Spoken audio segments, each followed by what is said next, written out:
The Cornetto franchise is one of the biggest British franchises of all time and one of the funniest in my opinion.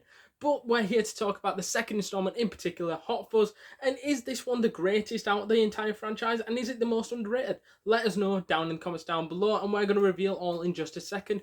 But before we get onto that, hit that like button as that would be much appreciated.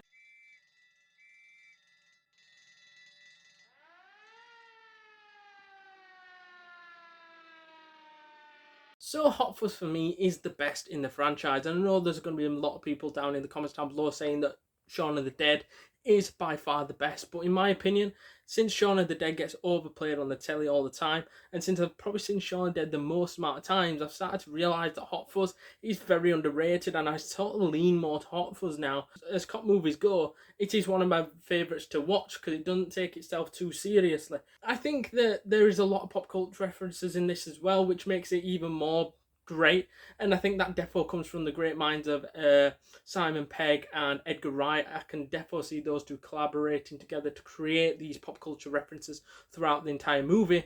And as well, I think that the whole mystery side of things is very intriguing throughout the entire movie, of all these seriously weird accidents happening in the town of Sanford, and they've got to really bump their heads together to find out whether these are accidents or in fact there's been a murder. To me, there's only one great place to start between Nick Frost and Simon Pegg. Every time they're in a movie together, they are just comedy gold and brilliant, and that was not any different in this movie.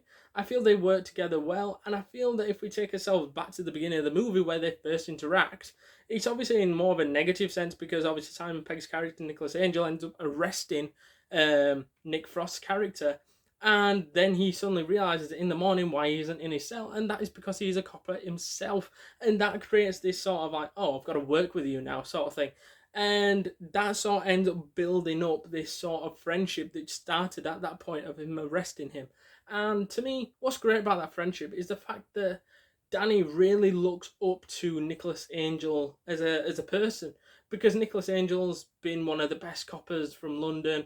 He's been stabbed. He's gotten through these big chase scenes and violence and things like that, and that's something that Nick Frost has only seen in movies, and that is something that is so great because by the ending of the movie they both end up going through what we've seen, like bad boys and stuff, chase scenes, guns, violence. I thought it was also great watching Nicholas Angel investigate this town, this almost perfect town, as we're seeing a few accidents happening, or a few incidents happening that are put down as accidents rather than murder, and he gets very suspicious after not only one but two start happening, then three, and he thinks they're all linked somehow, and that's why he starts doing his own little investigation and finds out that there's more to these accidents that seemingly meet the eye. And the whole excuses that are coming out is that she tripped and fell on her own shears. Little things point towards actually this is more now less likely to be an accident and more likely to be a murder. When Nicholas Angel gets down to it, he suddenly finds out that the neighbourhood watch scheme in the whole town, which is practically everybody, is basically choosing who to pick off and kill.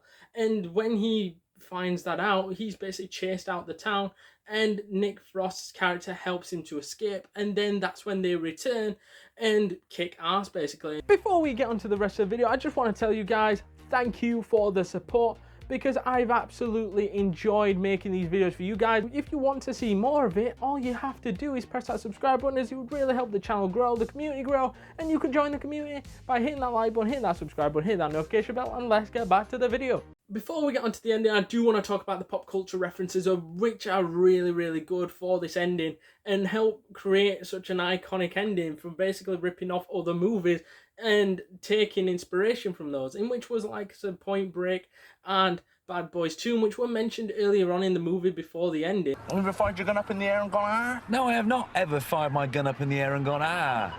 In which was about when he's quizzing Nicholas on these sort of things that he's done in his police work so far in London. Oh, have you ever been in big car chases? Have you ever shot your gun up in the air and gone, ah? And the rest of these little things that he's found from watching these great classic cop movies. The moments that he mentions in the start of the movie get utilized at the end of the movie, and he's on the end of some of those where he points his gun up in the air and says, ah, when he has the opportunity to kill his dad, who is part of the neighborhood watch that we mentioned a couple of minutes ago, and obviously we see what happens to Frank, and what we see Skinner. Skinner gets impaled on a church, and what happens to Frank is that he crashes into a tree, and then them two get arrested.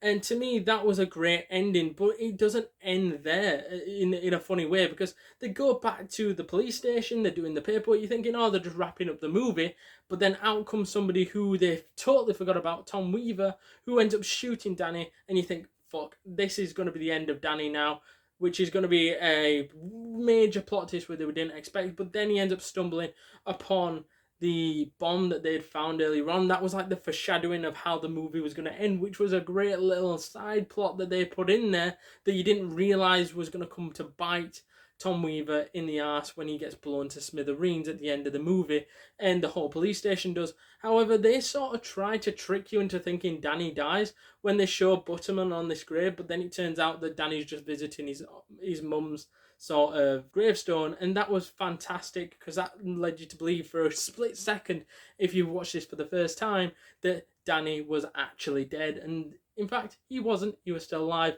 and kicking. So to summarise Hot Fuzz then, for me this is easily an 8.5 and a classic film. So let me know your thoughts down in the comments down below. Please hit that like button, hit that subscribe button, that would be much appreciated, and get your thoughts in the comments down below of this particular movie. Do you like it, do you hate it? Let me know down in the comments down below, along with your ratings please. And if you haven't done so yet, click on one of these videos on screen, and I shall see you guys in the next one. Later.